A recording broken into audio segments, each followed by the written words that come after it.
안녕하세요. 배창현 목사입니다. 요즘은 어딘가를 여행할 때 돈과 핸드폰 하나만 있으면 세계 웬만한 곳은 어렵지 않게 갈 수 있는 세상이 되었습니다.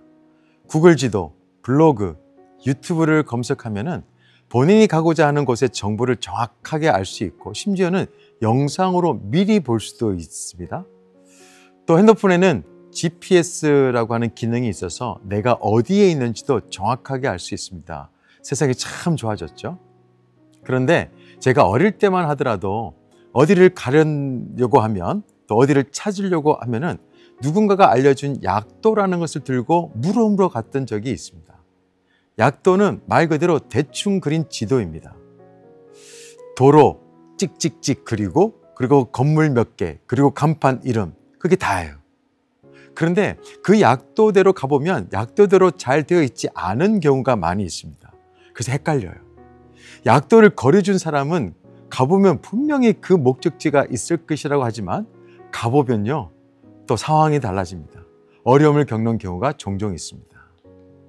우리 인생도 마찬가지인 것 같습니다.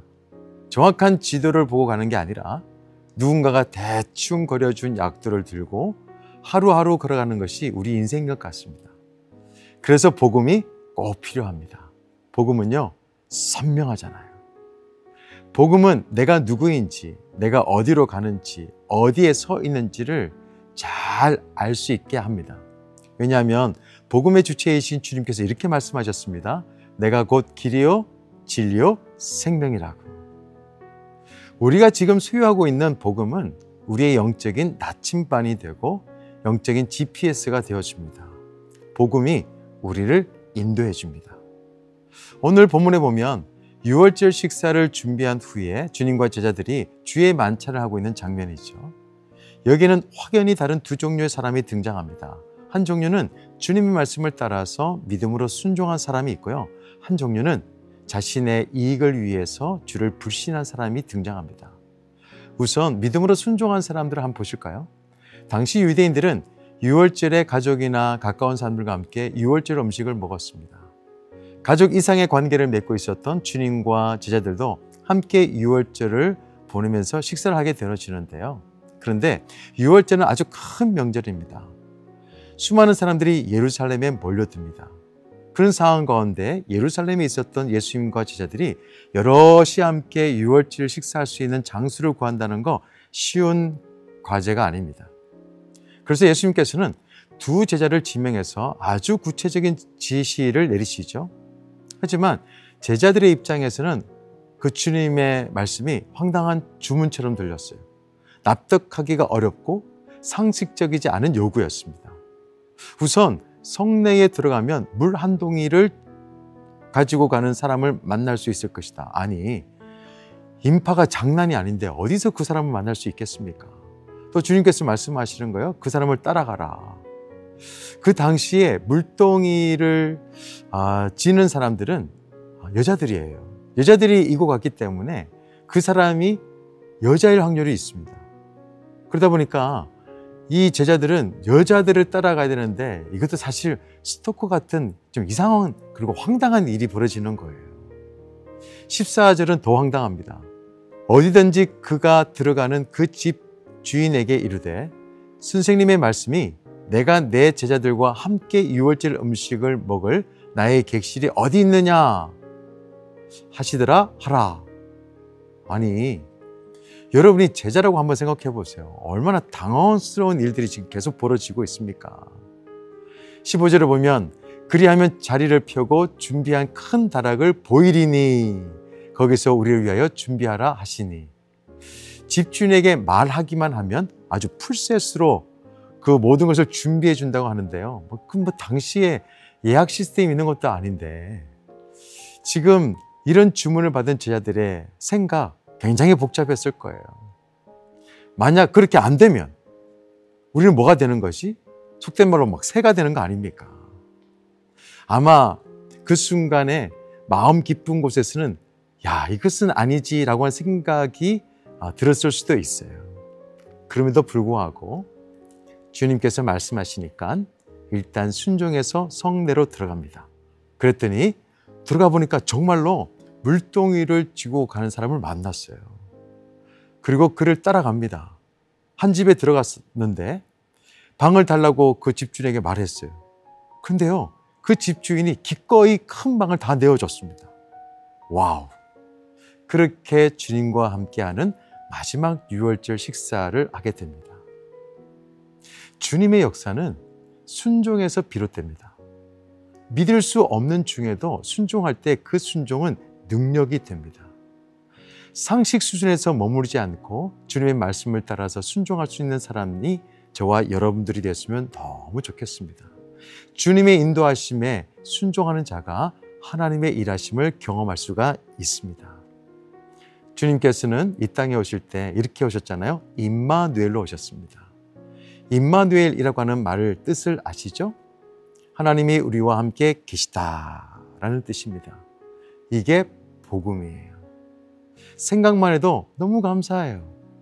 그런데 그 안에 담겨진 아주 소중한 의미를 알아야 됩니다.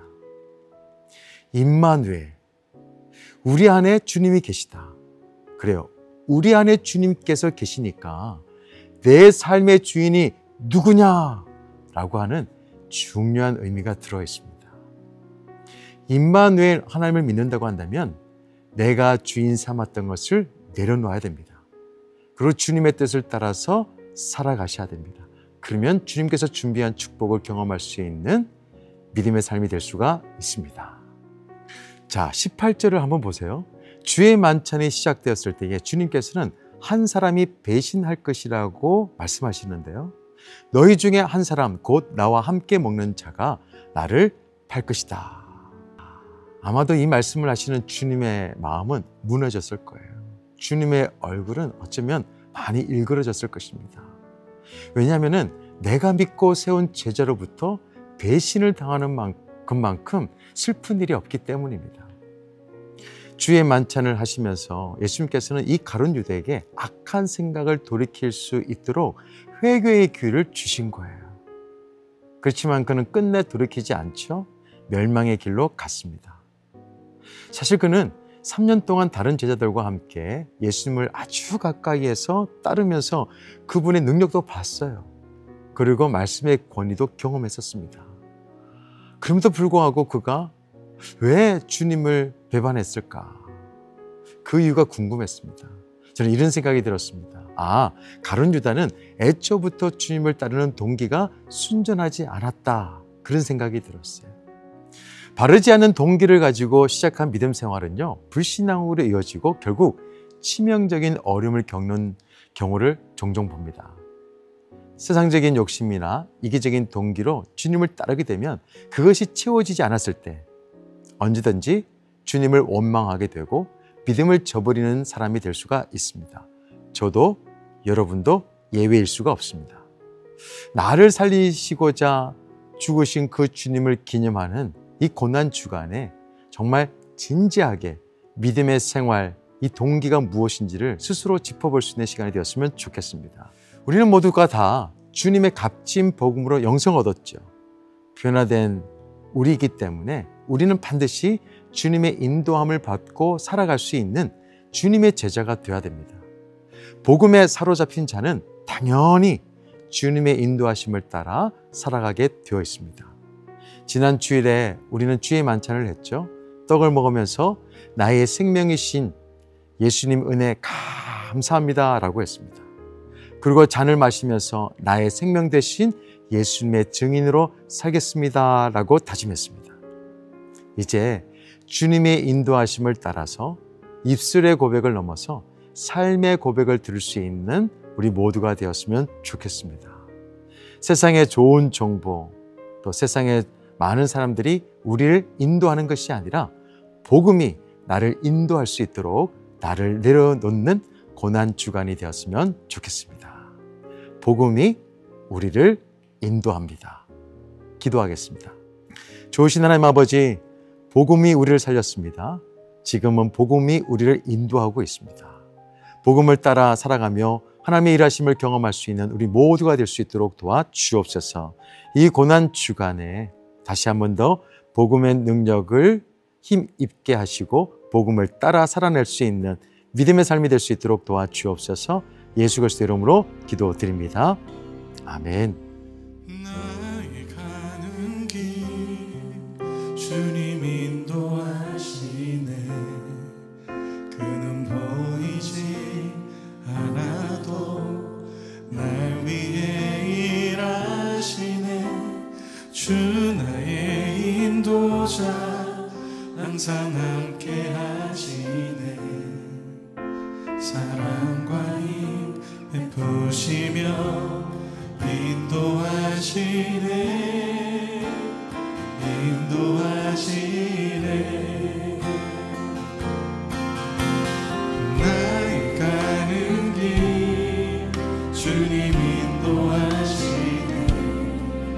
그는 보이지 않아도 날 위해 일하시네. 주 나의 인도자 항상 함께 하시네. 사랑과 힘 베푸시며